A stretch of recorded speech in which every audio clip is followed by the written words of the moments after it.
À bord de ce véhicule immatriculé PR, un homme qui s'apprête à entrer dans la solennité de la fonction présidentielle. Premier coup de frisson d'une cérémonie à la cadence bien codifiée. Le président élu et son épouse traversent le tapis rouge au rythme de l'hymne national repris en langue adja.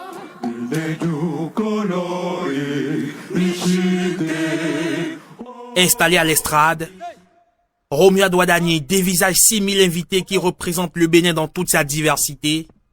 Devant la Cour constitutionnelle, le rituel est immuable. Nous invitons à présent M. Kossi Mboueke Romuald Douadani, président de la République élu, à prendre place pour la prestation du serment prévu à l'article 53 de la Constitution. Les mots pesés. Devant Dieu, les mâles des ancêtres, la nation est devant le peuple béninois, seul détenteur de la souveraineté. Quelques phrases seulement, mais le poids d'un pays tout entier. Quelques instants plus tard, la grande chancelière des ordres nationaux lui remet le grand collier, symbole suprême de la charge de l'État. Nous vous reconnaissons, grand maître des ordres nationaux du Bénin. Romia Douadani devient pour les 7 prochaines années le symbole de la nation.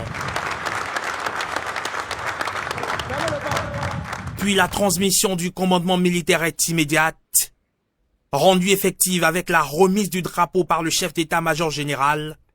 Monsieur le Président de la République, je vous présente le drapeau national en votre qualité de chef suprême des armées. Le message est clair, la continuité de l'État est assurée. Monsieur le chef d'état-major général des forces armées béninoises, je vous renvoie à vos fonctions. Vient alors le moment le plus attendu, le discours d'orientation. Pour la toute première fois, Romia Douadani s'adresse en qualité de président de la République.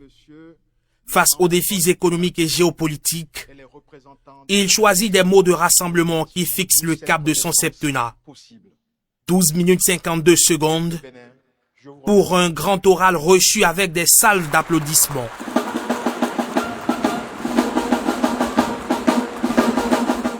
Puis le président de la République va se formaliser de quelques gratitudes envers ses convives venus de partout, de pays voisins, comme de contrées lointaines. Sans oublier les populations massées le long du boulevard de la Marina. Depuis l'historique conférence nationale de 90, le Bénin signe ici sa 4e alternance démocratique avec changement de président, une exception, un phare de stabilité. Pour les 7 prochaines années, les Béninois ont choisi leur guide. Reste désormais à traduire les promesses en réalité tangibles.